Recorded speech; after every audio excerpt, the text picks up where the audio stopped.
என்ன ஜேபி ஒரே ஜாலியா? ஜாலியா?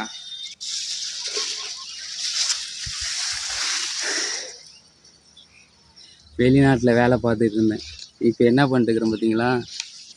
குரோனா போட்டுட்டு இருக்கிறேன். நாத்தம் தாங்க முடியல வாழ்க்கை பார்த்துக்கு.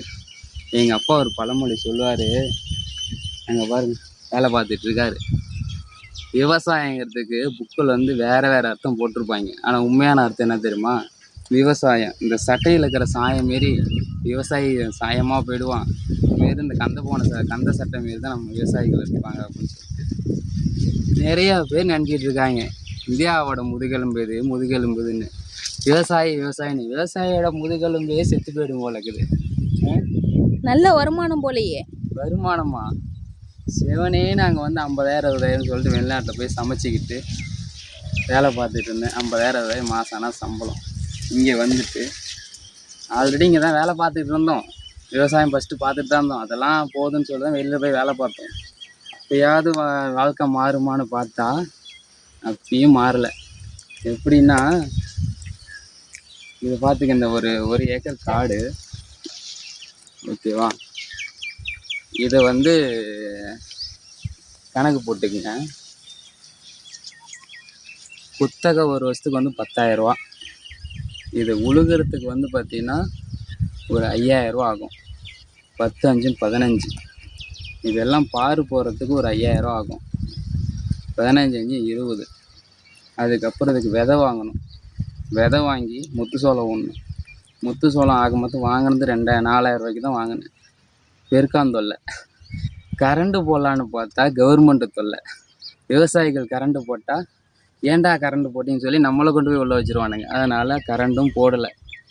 அதில் ஒரு எக்ஸ்ட்ரா ஒரு 1,000 ரூபாய்க்கு முத்து சோளம் வாங்கினா 5,000 ரூபா முத்து சோளம். ஆக மொத்தம் எவ்வளோ ஆச்சு? 25,000 ஆச்சு. அதுக்கப்புறம் அதை வந்து ஊன்றதுக்கு ஒரு 2,000 ரூபா கூலி. 22,000. 27,000மா? அதுக்கப்புறம் களைக்கொல்லி மருந்து ஒரே பில்லாக வந்துடுச்சு. அதுக்கு ஒரு 3,000ன்னு வச்சுக்கோங்க, 30,000. அதுக்கப்புறம் கொஞ்சம் வளர்ந்து வந்தோடனே ஒரே பூச்சாக வந்துடுச்சு. அது ஒரு மருந்து அடிக்கிறதுக்கு அதுக்கு ஒரு 3,000, 33,000. அதுக்கப்புறம் எங்கடா அந்த புழு சாக மாட்டேங்குதுன்னு சொல்லி வீணாக போன குருணை நம்ம செத்துரும் பொழுது புழு சாக மாட்டேங்குது. இது ஒரு 2,000 ரூபா, 35,000. இது 2 வயலுக்கு சேர்த்து 2 மூட்டை வந்து 2 மூட்டை வந்து 10க்கு 20 வந்து உரம் போட்டிருக்குறாங்க. அது ஒரு 4,000. யூரியா ஒரு 1,000 ரூபாய்க்கு போடுவாங்க. அது ஒரு 5,000. இப்போ எவ்வளோ ஆச்சு? 35,000 ஆச்சு. 35,000. இப்போ இது வரைக்கும் இப்போ நாங்கள் வேலை பார்த்துட்டு இருக்கிறோம். இதுக்கு வந்து கூலியே கிடையாது. இது இன்னும் பாதி தான் வந்திருக்குது. இன்னும் மீதி இன்னும் வரல. இதை அறுத்து அடித்தா ஒரு அதிகபட்சம் எவ்வளோ வரும்னா, ஒரு சூப்பராக பயங்கரமாக வந்துச்சுன்னா ஒரு 15 மூட்டை வரும்னாரு. 15 மூட்டை வந்து 2,000 ரூபா போயிட்டு இருக்குது. 2,000 2,200 போயிட்டு இருக்குது. ஒரு 2,000 வச்சுக்கோங்க. 15 மூட்டை வந்தால் 30,000 ரூபா தான் வருது. ஆக மொத்தம் 35,000 தாண்டி போயிடுச்சு கணக்கு. அந்த ஈர வெங்காயத்துக்கு விவசாயி வந்து என்னத்துக்கு இந்த வேலையை பார்க்கணும்? அதை அறுத்து அடித்து காய வச்சு ஒன்று மூட்டை பிடிச்சி கொண்டு போய் போடும்போது அவன் சொல்கிறது தான் விலையே. அவன் வந்து 2,000 நாள் நம்ம போட்டு தான் வரணும், கிலோ 70 ரூபானாலும் போட்டு தான் வரணும், 22 ரூபானாலும் போட்டு தான் வரணும், 25 ரூபானாலும் நம்ம 15 ரூபானாலும் நம்ம போட்டு தான் வரணும். இதில் வருஷம் ஃபுல்லாக கஷ்டப்படுறவன் அவன் அடுத்தவன் சொல்கிற விலையை வாங்கிக்குவான். நம்ம எங்கே கிச்சனில் சமைக்கும் போது பாப்கார்னும் அதுவும் இதுவும் எல்லாம் வாங்கி சாப்பிட்டு 10 ரூபாய்க்கு 20 ரூபாய்க்கு வாங்கி சாப்பிட்றாங்க. அங்கே வந்து ஜம்முன்னு சாப்பிட்றாங்க. ஆனால் இவ்வளோ உழைப்புக்கு அப்புறம் தான் அந்த பாப்கார்னும் ஒரு ஸ்வீட் கார்னும் இல்லை ஏதாவது ஒரு முத்து சோளத்துலேருந்து ஒரு வெரைட்டி இல்லை விவசாயத்துலேருந்து ஒரு ஏதோ ஒன்று அந்த அவங்களுக்கு வந்து கையில் வந்து சேரும். இவ்வளோ ப்ராசஸ் இருக்குது. இவ்வளோ ப்ராசஸ் இருக்கும்போது, இவ்வளோ கஷ்டப்பட்டுட்டு இருக்கும்போது நாடு மாறும் முன்னேறும் அப்படின்னு சொல்லி விஜய் வந்து காப்பாற்றுவார் அவருக்கு ஓட்டை போட்டு அந்த விவசாயி இவ்வளோ கஷ்டப்பட்டு கிடக்கிறானே அப்படின்னு சொல்லிட்டு அந்த ஒரு ஓட்டை போட்டு ஜெயிக்க வச்சா அந்த விவசாய கடனை தள்ளுபடி பண்ணவர்னு பார்த்தா நிதி சுமை காசு இல்லை கல்லால் அப்படிங்கிறாரு. நாங்கள்லாம் காசு வரும் அப்படின்னு சொல்லி அந்த வேலையை பார்த்துக்கிட்டு இருக்கிறாங்க. எனக்கும் தலை விதித்து அந்த வேலையை பார்க்கணுன்னு. இதெல்லாம் நம்ம கத்திக்கிட்டு அவன் புலம்பிக்கிட்டு ஓட்டை போட்டால் கடைசீட்டில் விஜய் படத்தில் வர மாரி தான். நாங்கள் வேணால் 4 பேர் தற்கொலை பண்ணிட்டு சாகட்டுமான்னு விவசாயி மட்டும் தான் செத்து போவாங்க. இருக்கிற எம்எல்ஏ எம்பி அவன் ஜம்முன்னு தான் இருப்பான். அவன் விவசாயியோட வாழ்க்கையை மட்டும் மாறவே மாறாது என்றைக்குமே. இதே கொரோனை 4 வாயில் போட்டு செத்து போயிடலாங்கிற மாரி தான் இந்த புழுவை பார்த்தா இருக்குது. நீங்கள் வந்து பாருங்களேன், ஒரு செடி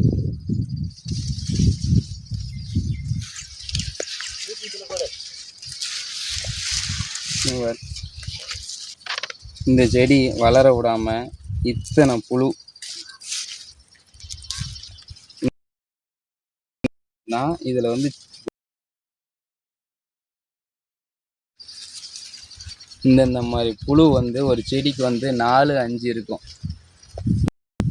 அந்த கடைக்குட்டி சிங்கத்தில் சொன்ன மாரி தான், எவ்வளோ பெரிய அரசியல்வாதியாக இருந்தாலும் சரி, எவ்வளோ பெரிய முதலமைச்சர் பிஎம் சிஎம்மாக இருந்தாலும் சரி, ஒரு நாள் விவசாயியாக இருந்துப்பார். அவன் இப்போ தான் தெரியும் அவனோட கஷ்டம் என்னான்னு சொல்லிட்டு. இந்த புழுவுலையும் மருந்துலேயும் தண்ணியிலையும் வெயில்லையும் மழையிலையும் கஷ்டப்பட்டு ஒரு நெல் கொண்டு போகிறாங்க. தஞ்சாவூர்லாம் இப்போ நிறைய இது இருக்குது. நெல் கொண்டுட்டு போய் அந்த நெல் அடுக்கிறது கூட இடம் இல்லாமல் அது முளைச்சி போய் எவ்வளோ வீணாக போகுது. ஆனால் இந்த இது கவர்மெண்ட் பார்த்தீங்கன்னா, ரோடு போடுறேன், அதை போடுறேன், அங்கே குடோன் கட்டுறேன், இங்கே வந்து பெருசாக வந்து நான் ஸ்டாச்சு அமைக்கிறேன், கார்டன் அமைக்கிறேன், அது கட்டுறேன், இது கட்டுறேன்னு சொல்லி தேவையில்லாததான் கட்டுவாங்களே ஒழிய தேவையானது கட்ட மாட்டாங்க. விவசாயிகளை எவனையும் காப்பாற்ற மாட்டானுங்க. நம்ம போடுற வீடியோவும் காலையில் விஜய் சேலுக்கு போய் வாட்ஸ்அப்லேயும் நிற்காது, இன்ஸ்டாகிராம்லேயும் நிற்காது, அவரும் பார்க்கவும் மாட்டார். இதே நம்மளே ஒரு மெமரிஸ் மாரி நம்ம கஷ்டப்பட்டதை எதிர்காலத்தில் நம்ம பிள்ளைங்களுக்கு காட்டி அப்பயாவது கஷ்டப்படுங்கடா படிங்கடான்னு சொல்லானுங்கிறதுக்காக இந்த மாரி வேணால் வீடியோ பிடிச்சி வச்சு உன் அப்பன் இவ்வளோலாம் கஷ்டப்பட்டேன்டா அப்படின்னு சொல்லி வேணால் அவனை மண்டையை திருத்துறதுக்காக வேணால் அதெல்லாம் வீடியோ பண்ணி வச்சுக்கலாம் சாமி. வேறு அம்மா அஞ்சல்லிக்கு பிரயோஜனம் கிடையாது. நம்ம குரணையை அதிலே போட ஆரம்பிப்போம். எங்கள் அப்பா அந்த பக்கம் போடுறாரு, நான் இந்த பக்கம் போடுறேன். இதுதான் வாழ்க்கை.